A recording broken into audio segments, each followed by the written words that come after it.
Hey, what's up, everybody? How we doing? Hope you all had a great weekend. Spencer Israel here. Pre-market prep is starting. We're all in a good mood. It's a short week. It's a holiday week. What's not to like about that? Only 3 shows this week. Let's get the show started. This is Pre-Market Prep with Joel Elconin, Dennis Dick, and Spencer Israel.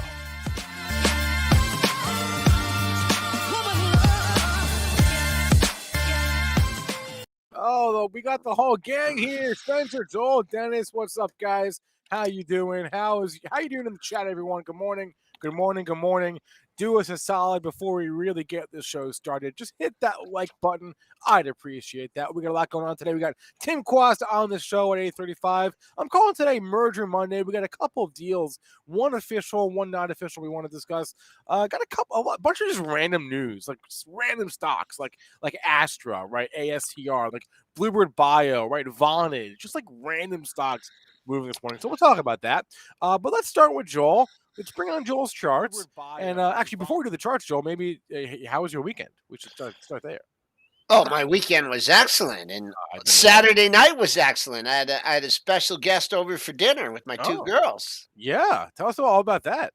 You tell them, Spencer. You tell them what I cooked up for you. I will say, Joel cooked me like the best meal that I've had in quite some time.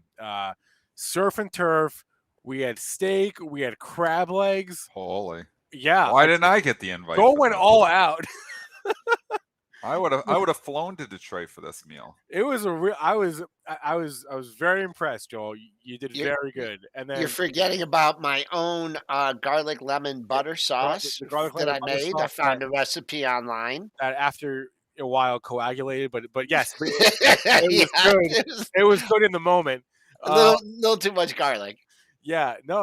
It was great. I bragged about it to Ari. I mean, it was a great meal. So some potatoes, some oven roasted potatoes, and Caesar salad.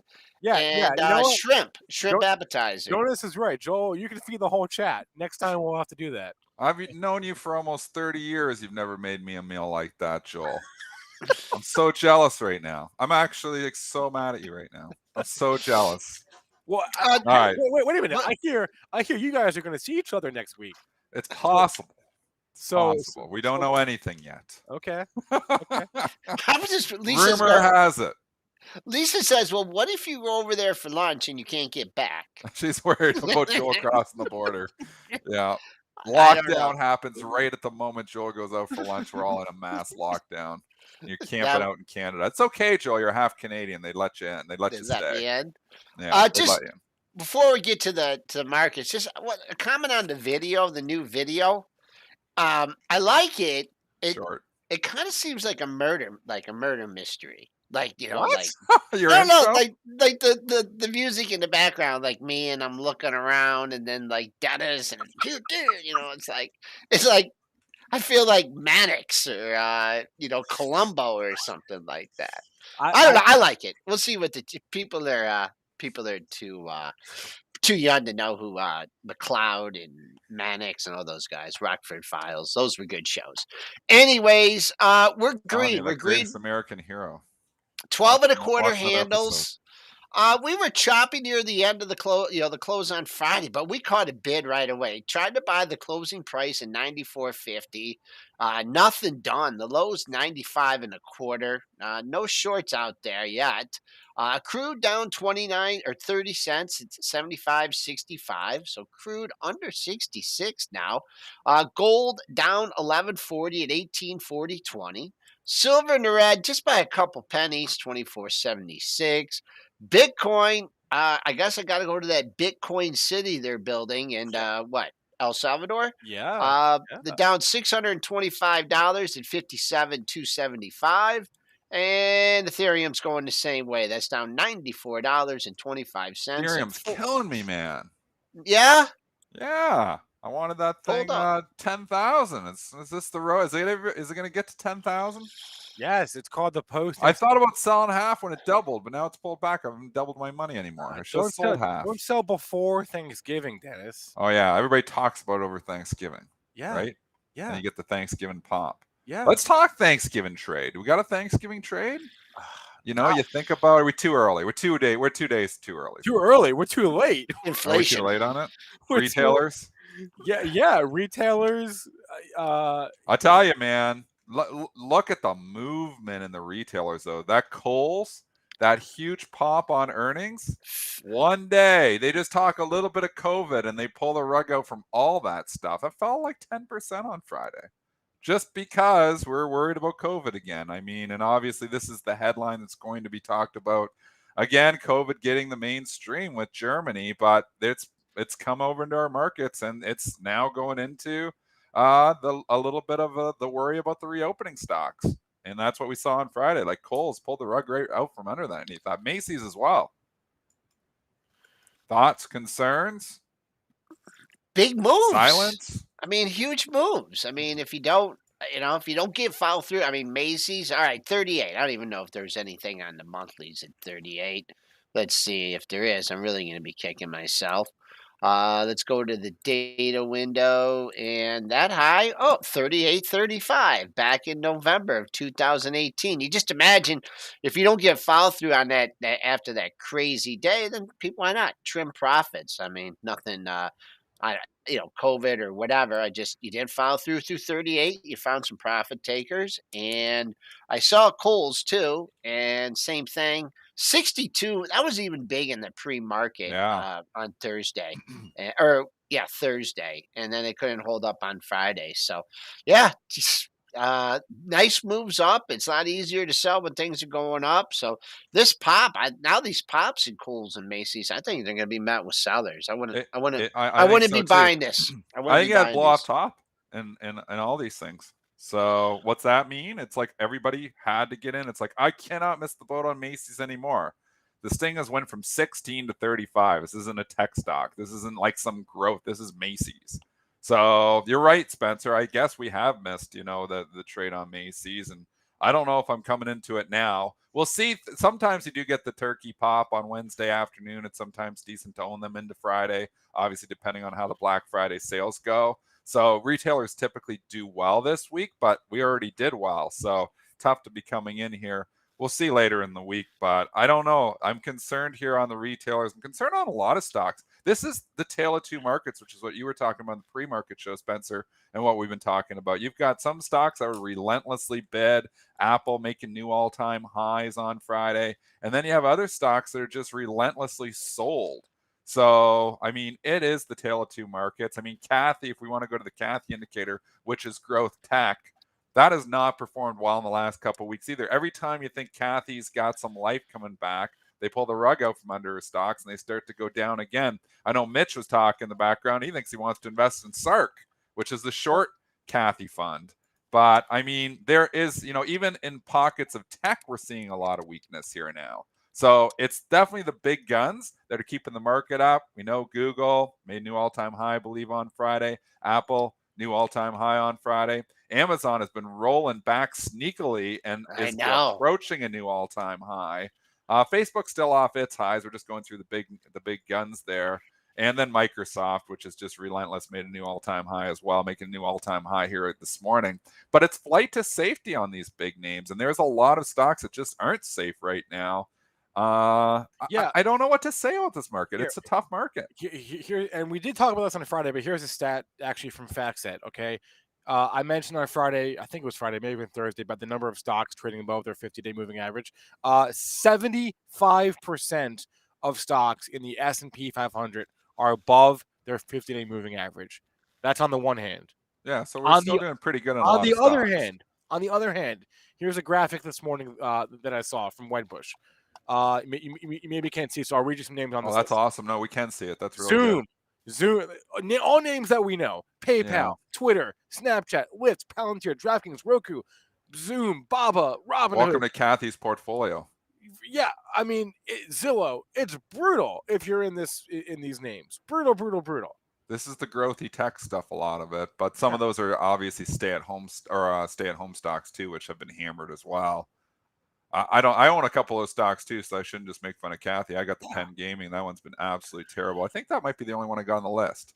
I'm going through them right now. I think I have Penn Gaming. Yeah, I don't think I have anything else on that I don't list. even know what I've got because I've got. I had Alibaba for the longest time, and I Yeah. finally ate that, and I actually almost scratched it, obviously. But I mean, this is the market where the weak get weaker, the strong get stronger.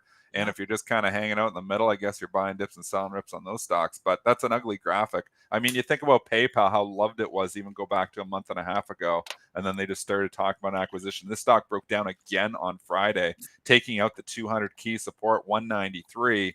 You know, I sold my MasterCard, or at least I hedged it all with a conversion, which is something I've had in my portfolio for almost 20 years. So I do believe in some of the disruptive technology hitting the MasterCards and the Visas. PayPal, I'm not sure it's going to hit as much, but obviously the market thinks so.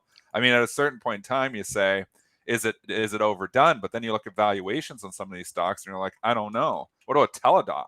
You know, you can talk about that one too. It's given back the entire pandemic run almost. So here you had a stock that obviously was kickstarted by the pandemic. It was about $75 at the start. Actually, if you go to the start of the pandemic, yeah, it was even higher than that. It was actually around $100, and it's kind of come full circuit now.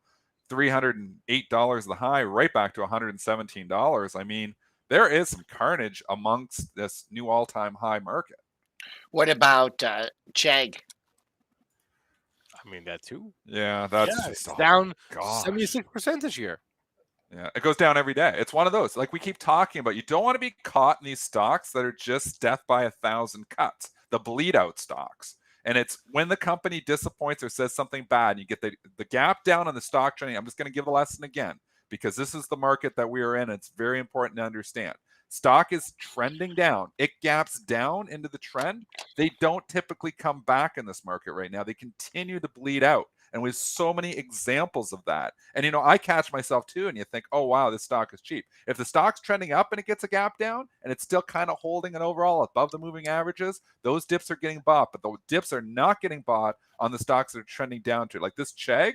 Think about that. $60, like boom, oh, it's $38, so cheap, 31, 30. Now you're down to 26. I mean, Penn Gaming, obviously, same story. We gave all these stocks before. Disney's been the same story. Disney is the one. Disney, you guys were goes down every day. You guys were licking your chops at 160, and I said hold out for 150. I mean, you just keep looking at all these names, Joel. They go down. It seems seemingly like there's the same names. We're looking at weakness in them every day. Stocks making new 52-week lows. You absolutely in this market have to go. Don't think about buying the dips on those ones. At least that's my opinion, because the weak get weaker. The strong seem to continue to get stronger. But amongst, you see a market at all-time highs and you think everybody is making money.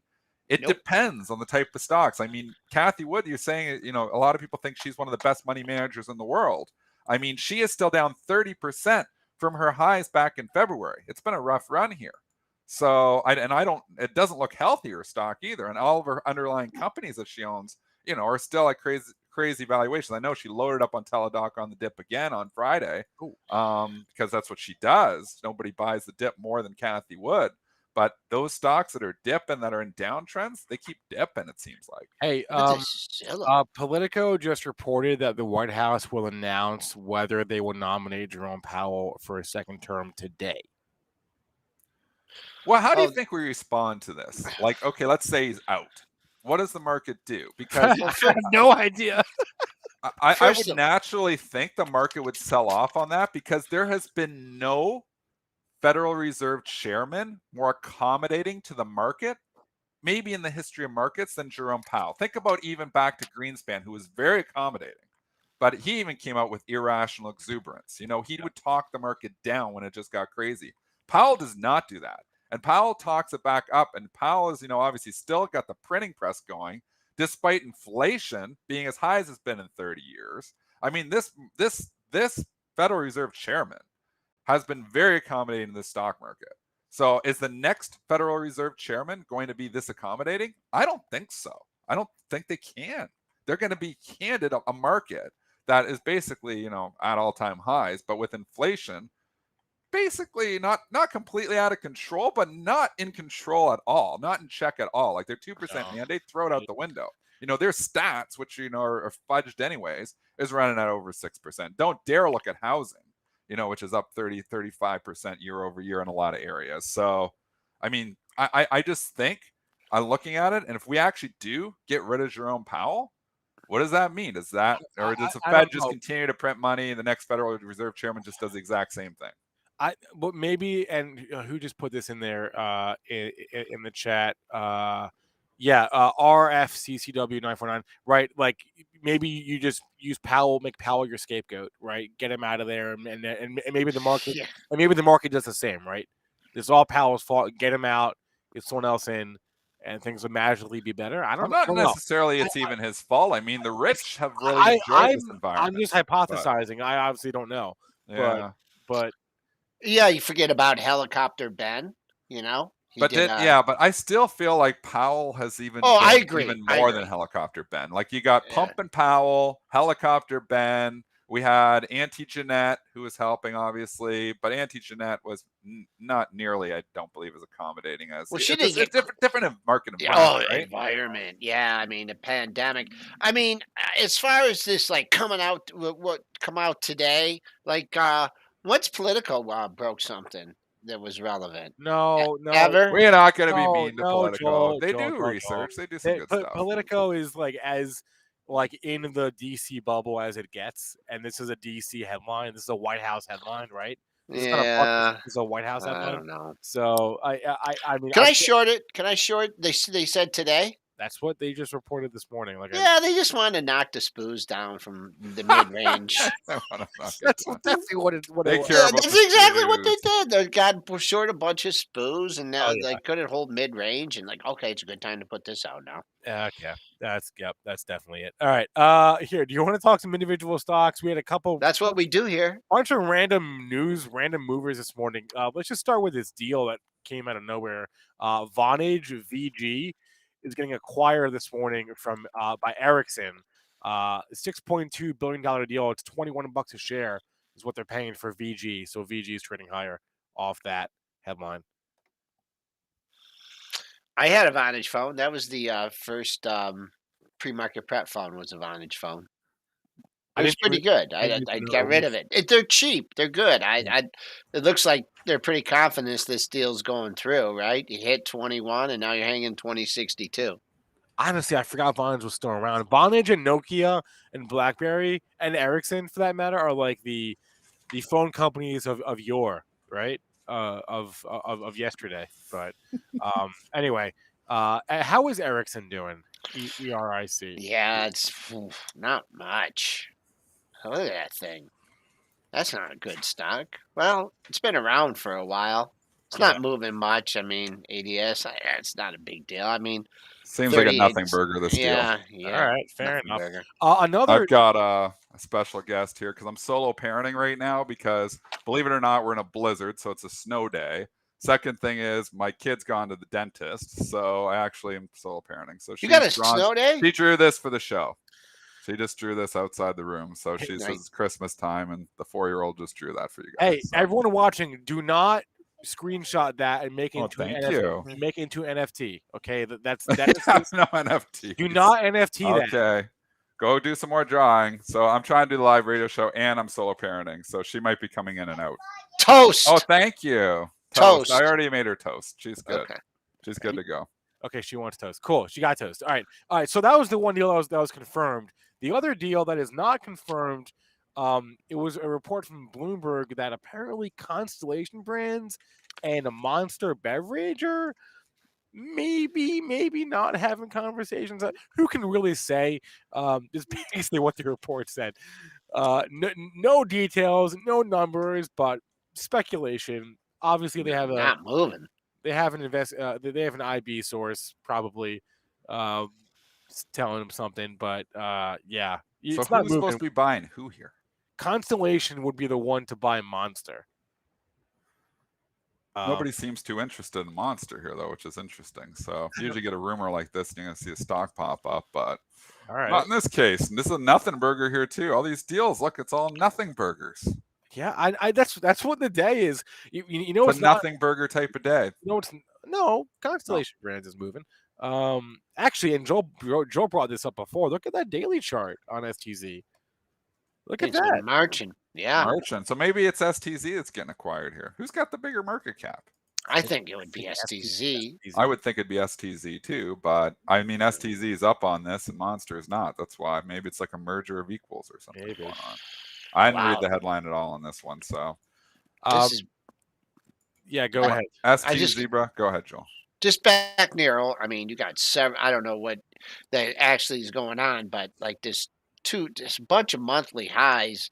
We're awful close to it. 43.44, 44.75, 42.47. The stock right back up near all-time highs. I don't know if the deal. I would assume it's them taking out Monster. They're actually their market caps are close. Monster's 47 billion and Constellation. Really? I didn't know Monster's worth that much. Isn't that crazy? Monster's worth 47 billion. And then you got ST Zebra's worth 44. So this could be like a merger of equals.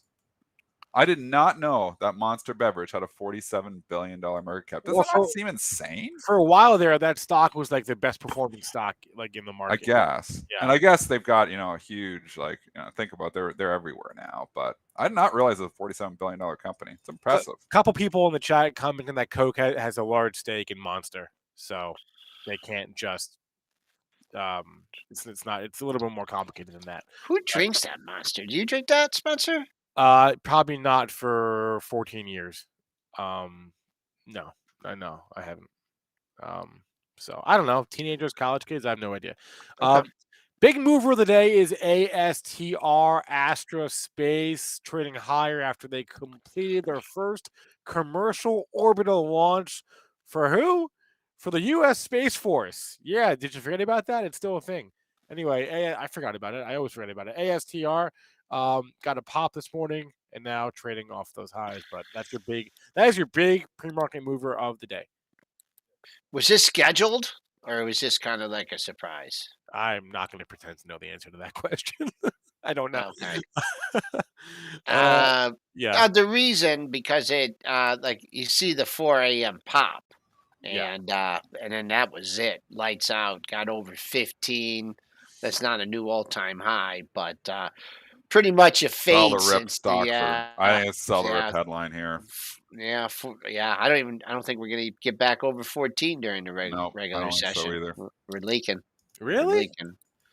Okay. I think me and Joel have our bear shoes on here today. I don't know. Yeah, I don't know. 5-minute bar, boom. All these stocks are bringing up. I'm like, nah, I don't know. All right. Give me another one. Well, you're not gonna like. You're doing bad job stocks today. You're not gonna like this one either. I'm afraid. Neo. I had it for a while. Oh, did you? Yeah, I was trying to swing trade it. I thought I might get a lift with the other VVs, and then I didn't. And then I realized it's too much that they don't lift the China ones. Yeah, well, Neo said that they expect to start taking bookings for their new car in January.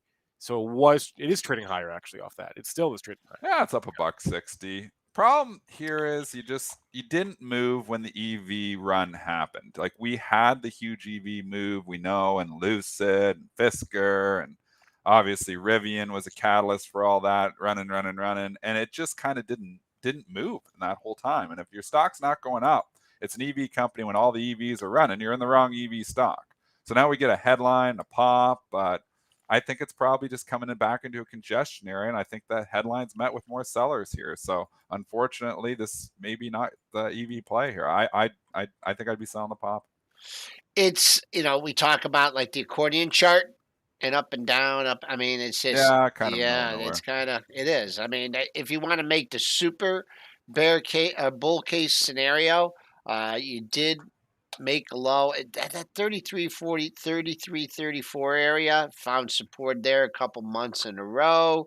You got the pop with everything. You came back. I mean, the levels it got to yesterday or Friday, 39.5, 40. Got a low in that area. That's not that's a lower risk trade. I don't know how much I'd give it because nothing between 38 and 36, but if you felt you missed a move, you got a retracement, you got an area to lean on in that one.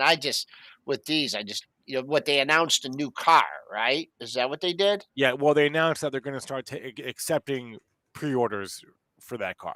Pre-orders for that car. And what about the other car? Are they making the other car? Have they sold any of the other cars? Yeah. Neo is the leading EV seller, I believe, in China. I mean, more than the other two, I think. They sell some cars. They Okay. still, I mean, Like $1 million? no, John. Okay. Not even close. And then But Rivian sells 170 cars, and it's worth like twice as much as GM, isn't it? Rivian Was. We got some Rivian news. Well, yeah, we got the news on Friday that What's the news here today? It's down $7. Well, there's no news today. There was news on Friday that they had a joint venture with Ford that's off the table. So, Wow, Rivian. remember Ford has a stake in Rivian. It's tough because those two candles, Thursday, Friday candles, are pretty close to each other. So I'm going to go with Thursday's low, 120.15. What does it do there? If it can hold there and bounce, then you got the potential for like a little W 3-day double bottom there. If it takes out 120 Katie bar the door, there's nothing till $100. So literally, this 120 level is super duper important.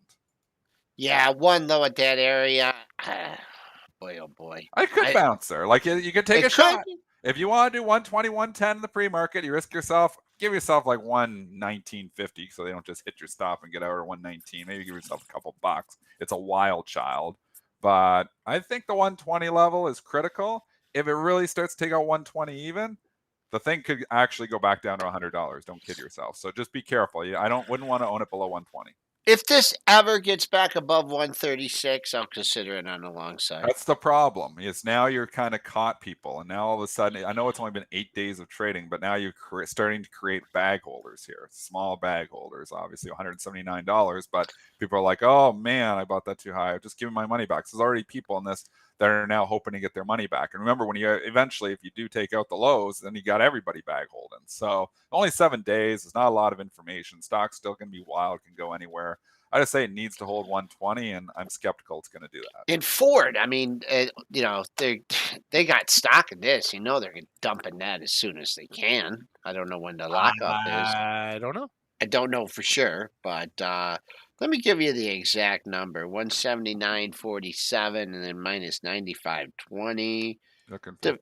Yeah, I just want to do it. These lines always. It's actually 137. 137. But anyways, 136. So that's your resistance point now. Oh, if you get a pop up there, baby, palms out. If and when you ever do. Palms are going to be out on this. I think the story has cooled off substantially here. Valuation is absolutely insane. So you need a hot story. Again, I'm going to say when the story is hot, stock price can go anywhere. The story is starting to cool off. That's a problem. Now it might get hot again. But right now, it's cooling off substantially, and the valuation is nuts. So you have no value investor that's going to support this. So it's a matter of the story getting hot again. So 120 critical support. Don't break 120. Actually, I like it short through 120. If it was to take out and get out like 119, I think you got to move potentially quickly down into the low hundreds. It is also what's that's up better actually from the short side through that low of Thursday's low. And but also, it's down $8 today, so maybe it bounces. Also, the smart people that I bought this on Thursday. I got it good, right? And I'm not getting out. I'm not getting out until it goes to 150, 160. Well, now they're breaking even, or they're losing money, down $7. So big number. I'm not. We got a number. A number's a number. Give you the 120. It's a big number. That's it. All right, and then we should probably just talk about Tesla here. Elon did tweet over the weekend that the Model S Plaid, I guess, is probably going to make it to China in March, is what he said. He was asked about that on Twitter and said probably around March is what he says when they're going to start selling cars, selling the Model S Plaids over there. Interestingly enough, I did see there was also like an outage on Tesla's network on like Saturday. Because he also somebody tweeted at him and he just responded to it and he was like, "Yeah, we're looking into it." But I guess there was like a connectivity issue between the app and the Model 3. Someone in South Korea tweeted at him. I don't know, man. That kind of stuff scares me because even if it's good 99.5% of the time, that's not good enough. You know what I mean? Because you need your car to start to function when you need it to function when you're using it. I don't know, man. Connected cars, outages, that kind of stuff scares me. But anyway, it's been a nice bounce for Tesla. You've had a 5-day bounce back from the Musk selling spree. 978. You've rallied almost 200 points in 5 days. Skinned to a point now where you start getting up near the 1200. There's resistance all over the place there. So now it's hard to come in here now. I'd be a seller here at this point. Just because I think you have room maybe to 1200, but at that point there's going to be some sellers there because that's where you were toppy before. So there's major resistance coming up. So if you were lucky enough to buy this in the last 3 or 4 days and you're sitting up 10-15% in a matter of a week, I would ring the register. It did exactly what it's supposed to do. It had the Kinda. big break, and then it would, and then it hovered around the 50%, which was right around 11.10, and it held it. I was talking to somebody about this on PreMarket Prep Plus. If it holds 11.10, then where the heck, then it's getting back half of the move. It's going to keep on going. I got one number for you, one number only, and that you got a daily high here to contend with. So 1174.50, you haven't hit it yet. Traded over 1170. So that's number. Ooh, well, it's actually. I said one number. I said 1174. Oh, that's 1078. Wow, that moves up. 1174.50. That's a 4-star Tesla today resistance. Can we do an early ticker time? We got a few interesting ones in the chat. Oh, Upstart. Wait, can we just do Zoom first? Yeah, go ahead. Let's look Earnings at Zoom. tonight. Yeah, earnings tonight. I didn't realize it until Friday, but yes, they do report their Q3 earnings tonight. Talk about speaking of stocks in the downtrend, right? I mean, that's Zoom is the poster child for that. Yeah. Unfortunately, but hey, kind of one of the last big names to report for the cycle. So I don't know if you have thoughts here, either of you. Hated it for a long time. I don't think I'm getting off the hate bandwagon here. Could it pop? The expectations low? They are. They're low for Zoom. The stock's sitting near the lows going into the report. Do they come under those low expectations? I don't know. So I think it's possible you could see a relief pop on it, but the relief pop will be met with sellers. And if they disappoint for whatever reason, the stock could be a $200 stock. So I think that they could be okay and maybe gets a little bit of a relief pop, but I'd be a seller of that, and I would not be a buyer of the dip here. So it's tough to be long a stock like this into the report. I'm scared of it. I don't think the actual numbers are going to be anything. Whatever they are, beat, miss, or whatever. What this company if they miss, they're going to hammer it. Well, the miss are going to hammer it, but the only thing not the only thing. This is just pure conjecture and speculation. It's like they got to announce something. Like that they're doing something else. Something I mean, the different. Zoom is great. I mean, weren't they supposed to replace phones or something? Or like they had their run, they had their Zoom, they have the market. They need something else, and I don't know if they have anything else. It's a great platform. It's even easy for me to use. So that's what that's what I think would turn it. If not, the low of the move, 245.16. I mean, you're only $7 away from that. Your next monthly low doesn't come into 230. And then if you want to start talking about who knows how much they're going to pop this. I'll just go to the high from last week, is potential resistance, 268.88. I wonder what I don't have my platform on. I wonder what the straddle is on this one, Dennis. Maybe you should sell the straddle on this one. I've done that. Or buy the straddle. Buy the straddle. Buy the straddle. It's actually been working for some of these stocks in the earnings season, but I don't know if it's going to work on this one. I bet you the straddle's expensive. Okay. So I'm going there quickly, trying to price it out for you. This obviously on Friday's close because we don't have a pre-market in the option. So based on Friday's close, the straddle was like $28. Historically, not cheap, Joel. That's over a 10% move. Yeah, I actually would sell the straddle. I think 14 on the up, 14 on the down. Pretty much 14 on the up, 14 on the down. It's $28 straddle. Yikes. Historically, as far as how the stock performs after earnings, 50-50, 50% higher, 50% lower. Though the down moves are much more pronounced than the up moves are. So it's so hard to make money buying options. Like you gotta get the direction right, and then it's got to move so much. It's a tough gig being an option buyer.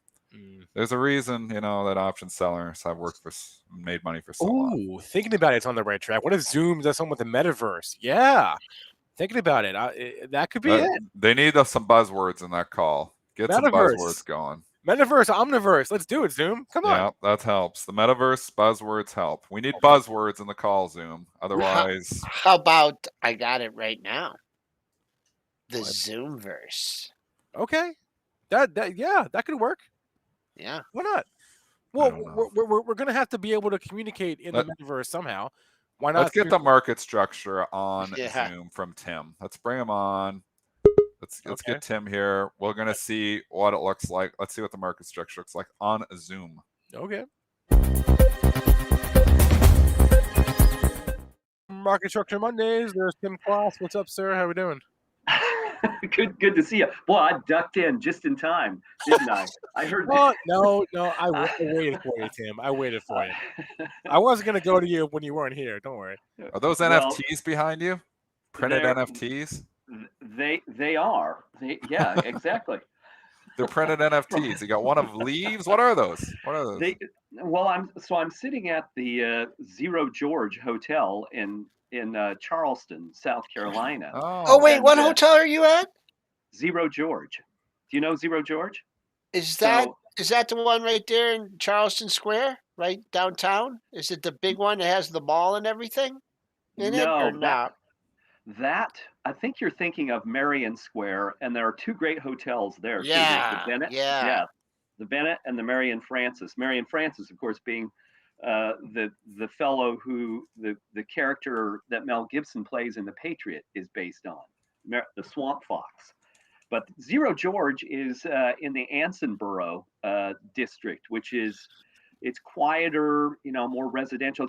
This building is from 1804 here behind me, and it's just lovely. I'd highly recommend Zero George. Great place to go.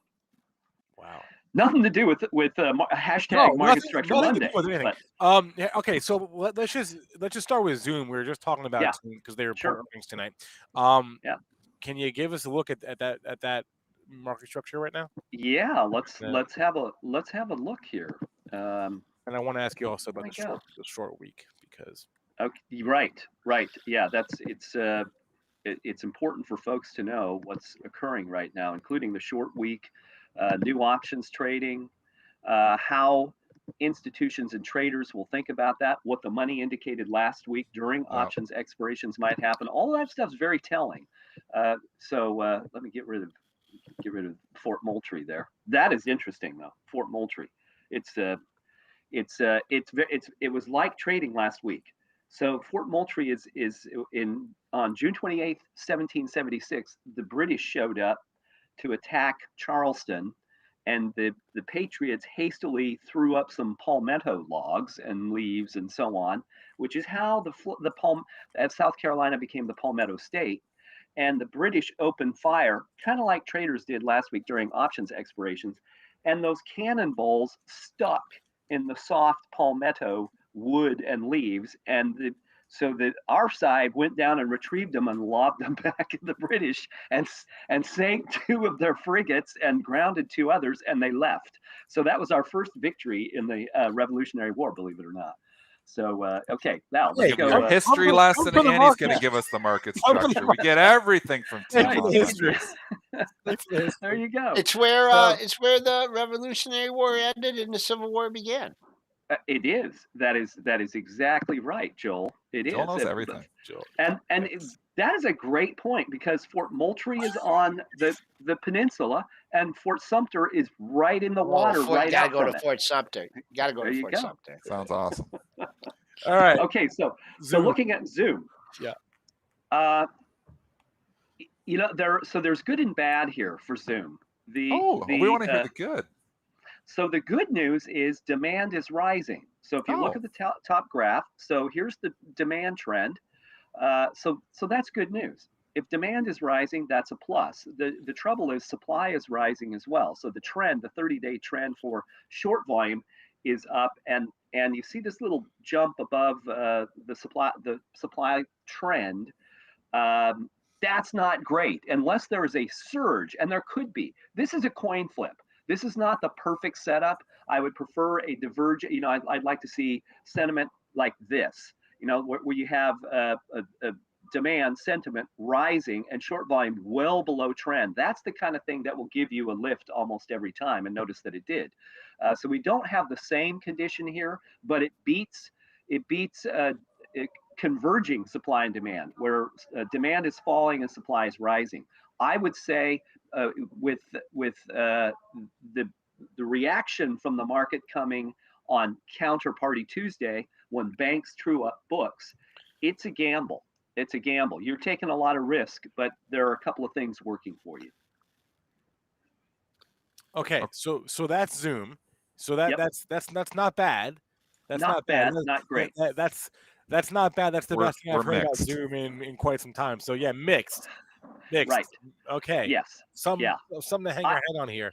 I wouldn't do it. That if Okay. I wouldn't trade that. It's not good enough for me, particularly given the context. A Wednesday short day of trading.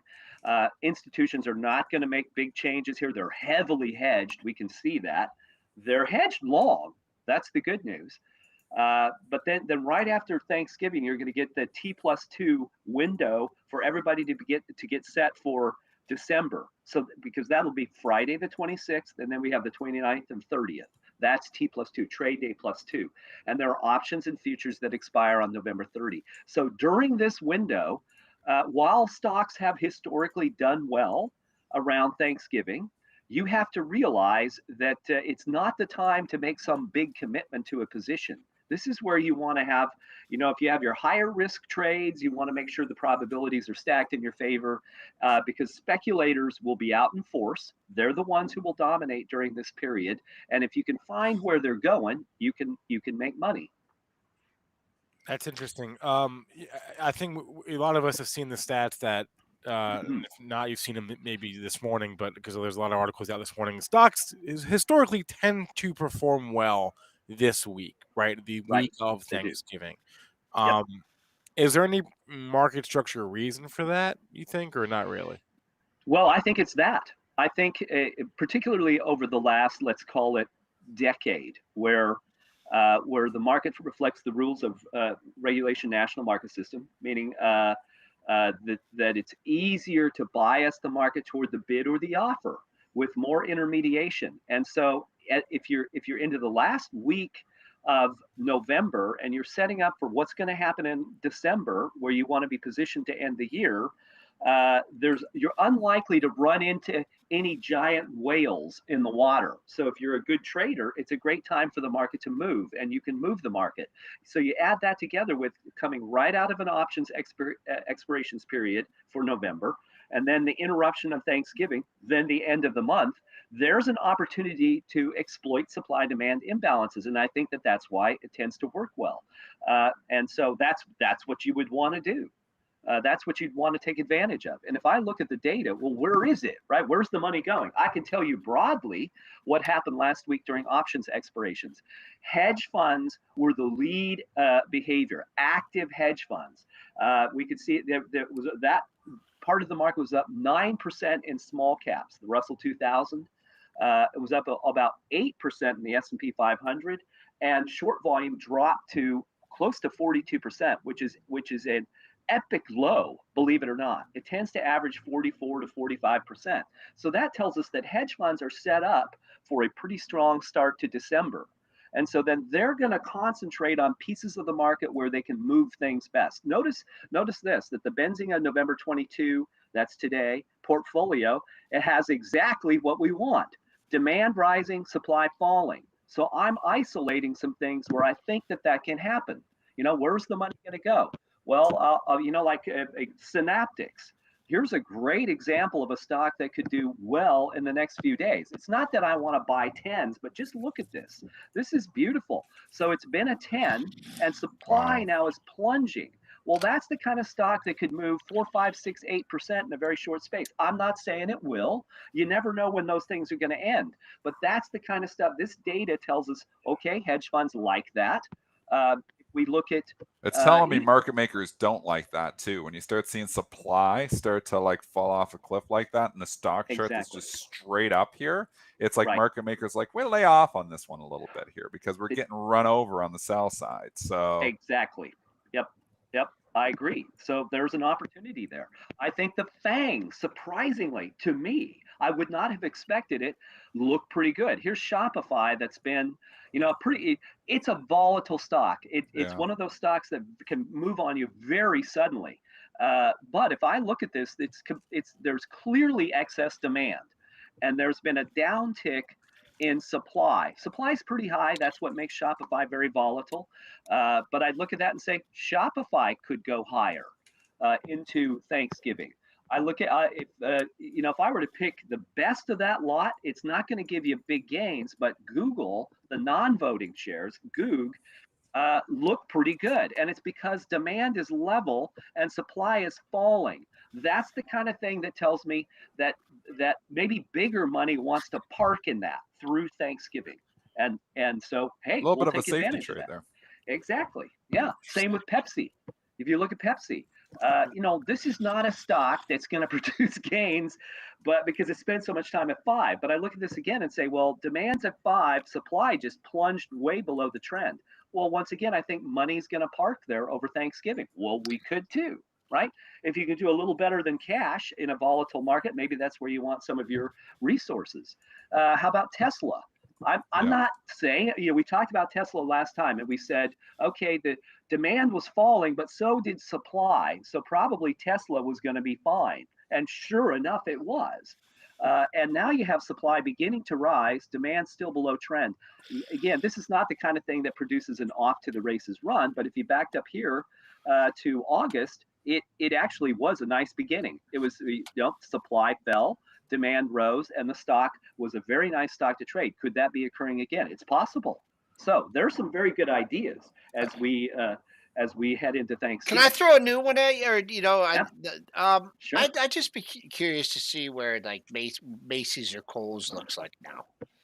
Right. Okay. Yeah. After a vicious Friday, like how quickly does your data respond to go. a move, like a complete reversal move in the case of Kohl's, where it breaks out on earnings, closes strong, and then just they pull the rug right out from it the next day and then goes weak? How quickly does your data respond to that?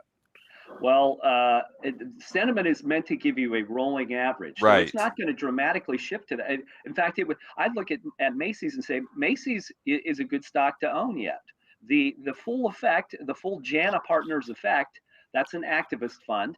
And I'll say again, Macy's is a customer of ours on the corporate side, and we warned them about that. We could see that in the data that there was activist risk.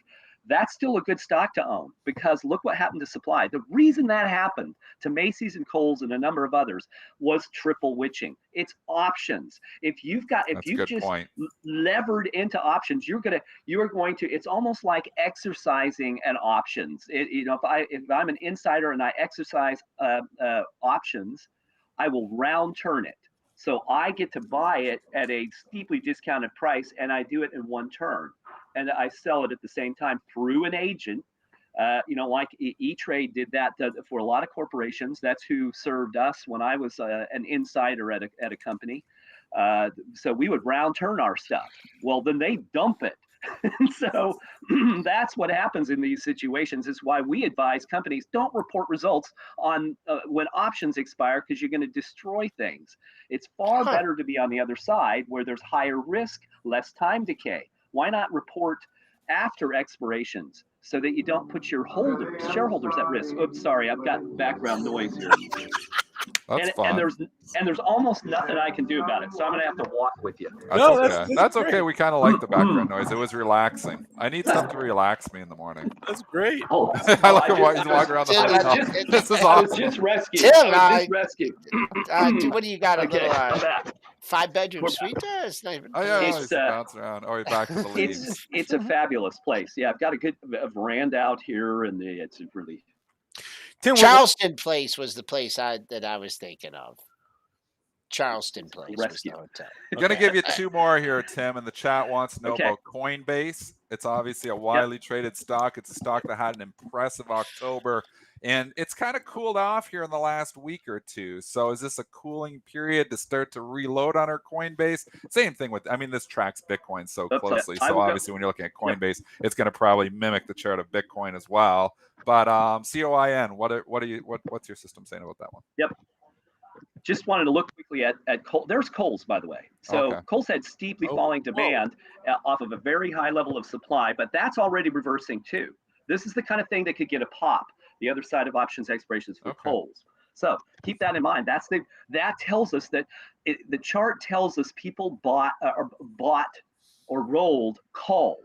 So with the new series trading today, there could be excess demand. And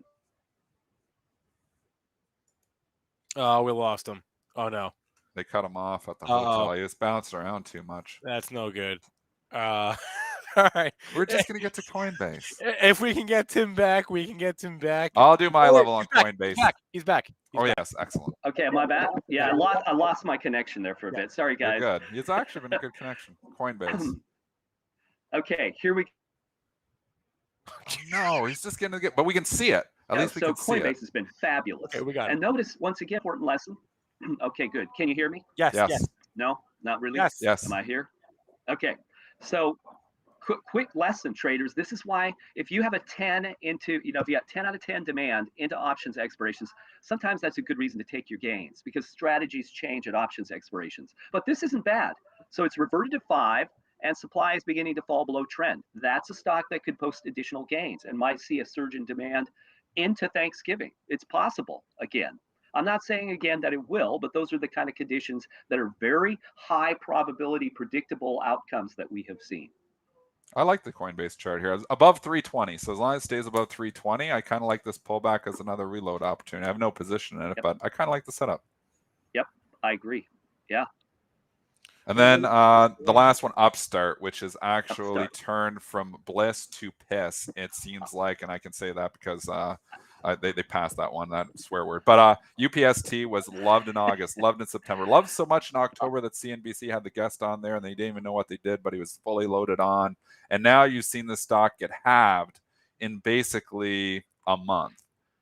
Is there an opportunity here to buy the dip in UPST, or has this just gotten too ugly that you just stay away until the dust settles? I think there could be a return of opportunity. You can see what happened. And Upstart was one of the stocks we highlighted as well because it was spending a lot of time at 10. We can isolate for that. And so this whole time at 10 with short volume way below trend, that's what gives you a big run. When that ends and supply is well above trend and demand falls, that's probably the end of the run. It did get a little bit of a boost right at October options expirations, but then it ended into the end of October. Here we have demand that is staying below 5. The good news is look what has happened to the supply side. That suggests to me that today people will bet long on options. They will be buying call options because the counterparties, the big brokers, have covered shorts. So it's possible, but it's higher risk than it was before. Tim Quast joins us every single Monday for Market Structure Mondays. Market Structure Edge is his platform. The link to sign up is on the screen. It's in the description. They've got good data. Check it out. Tim, have a great Thanksgiving. Have a great Turkey Day. Hey, thank you. You guys too. Tune in. Dennis will be working on Thursday morning from 8 to 9. It works. Okay. All right. But there's going to be no show. And just to be absolutely clear, because there was a question in the chat, Monday, Tuesday, Wednesday, normal days in the U.S., normal days for us. Thursday, U.S. markets are closed. Stock market, bond market, everything closed on Thursday. Friday in the U.S. is a half day for the stock market. It closes at, 1 o'clock? Yes. Yeah. So the stock market is open in the U.S. on Friday from 9:30 to 1, and then closes at 1. And we have no show on Friday, correct? No. You might have a show. I don't know if we're having a show. No, Spencer, you can have your vacation. Go to Jersey. You'll be with your family. Me and Mitch can handle it. Okay, maybe we'll do a show. Joel and Mitch. Dennis will be out. You could call me on my cell phone if you want. Spencer says that I'll be traveling. We've missed a show. Yeah, we have missed a show. When? I don't know when, Joel. A lot of years ago. We don't miss a lot of shows. I don't think we missed one since like 2012, 2013. We are the longest running financial podcast in the world. No, we didn't. Yeah, we did. I don't remember. We did because I remember being in the office and I was like twiddling my thumbs and I didn't know what to do with my hour. But we've missed like one show. I think it was like 2018 when we missed a show. Anyway, it's 8:54 here. We'll do some ticker time. Drop your tickers in the chat. Somebody asked about Best Buy. He may have been asking for Tim, but we can look at BBY as well. Heading into Black Friday, I don't know. Yeah, I was long it over the weekend. I actually sold it in the pre-market just before the show started. So I like being long.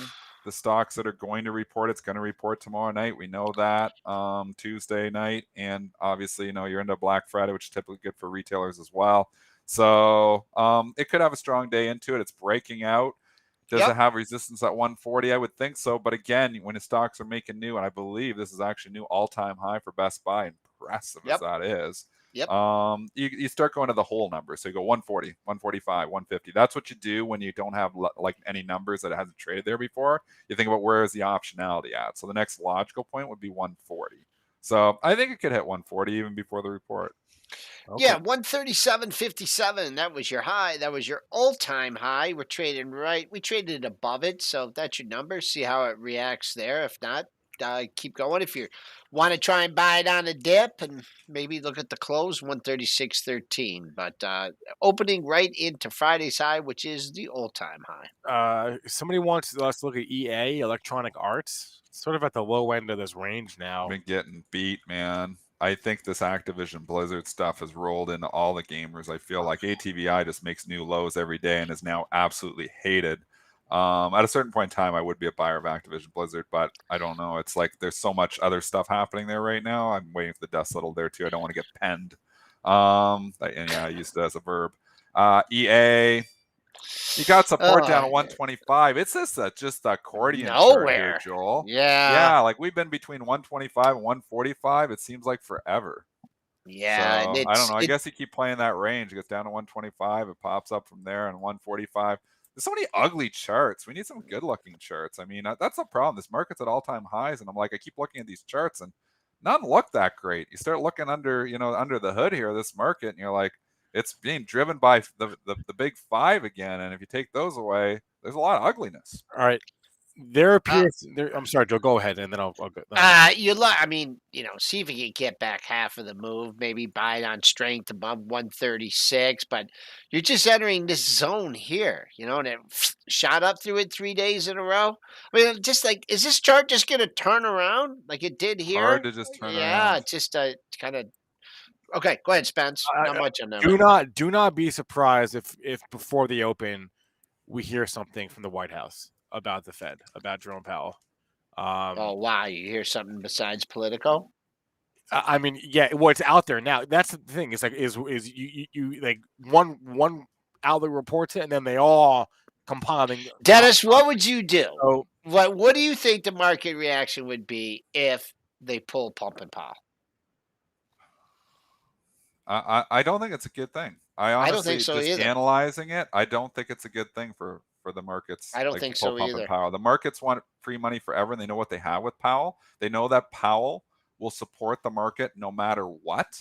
Yep. And you have an unknown all of a sudden when you replace him. So I think the market sell. I think that maybe they get an initial little pop, and then they pull the rug out. How about this? So I'd be very concerned. If they actually do get rid of Powell, and it sounds like we're going to get an imminent announcement there, I think they eventually sell the market off on it. How about this? Yeah, I was going to say whatever the initial move is, that will not be the truth. Probably not. Fade it. Whatever. If we drop, buy it. If you rip, sell it. Well, let's just buy the dip and sell the rip, which always work. let's just think about it from like the political standpoint, right? There's the new administration. I mean, do they really want to take away the spike to the punch bowl? They got so many things going on. They can't, Joel. They can't. But they can be a little less accommodating.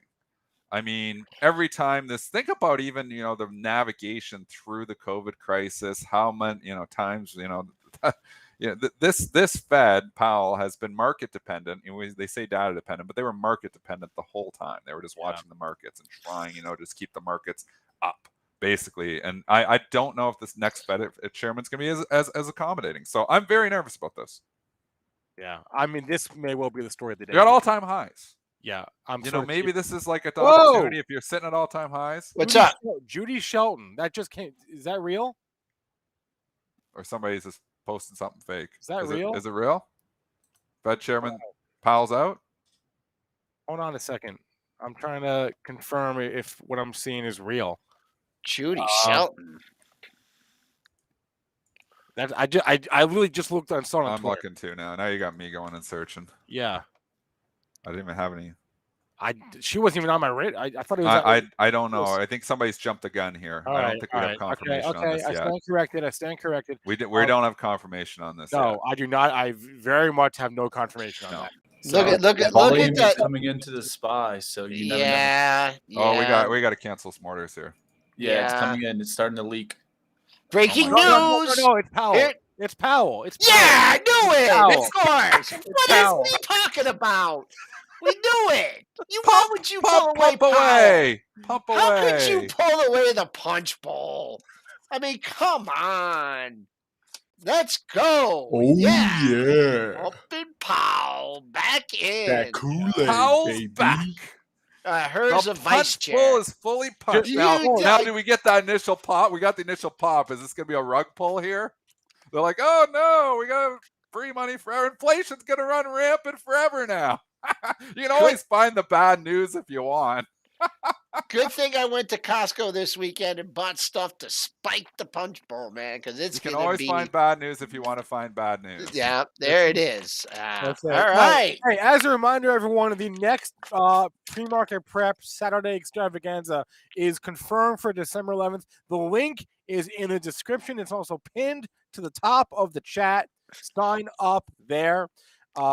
Hit the like button. Joel, I'll catch you later. Dennis, I'll catch you later. Just that excitement there. Pumping Powell's back, baby. Pumping Powell, baby. Woohoo! Choo-choo. You know, just be careful, though, because it could still be a rug pull here because you're going to have those people saying, whoa, though, he wasn't handling inflation very well and probably not going to handle inflation well going forward. So you can always find that we say the opposite of what's the opposite of silver lining? I don't know. Black cloud? No. Sure, we'll go with that. All right. Now, we got to stop after the great prediction on the announcement. Okay, folks, I'll see you over at Pre-Market Prep Plus. Choo-choo, everybody. Choo-choo. Money Train is on today. All right, that'll be a wrap for our show. Live trading with Benzinga going live right now, or at least in a couple minutes here. It's probably around 9:05 or so. Mitch, myself, Ryan, Junaid, we got a lot to talk about here. Thanks to Tim Quast. Thanks to all of you in our chat. Hit the like button. You know what you do. How many likes are we at? 291. Get me to 350, baby. 350 likes on today's show. Please remember all the information from our show meant to be used as informational purposes and not for investing or trading advice. All right, that's a wrap. I will see you all over on our next show, Live Trading with Benzinga. And we'll have some fun through the open.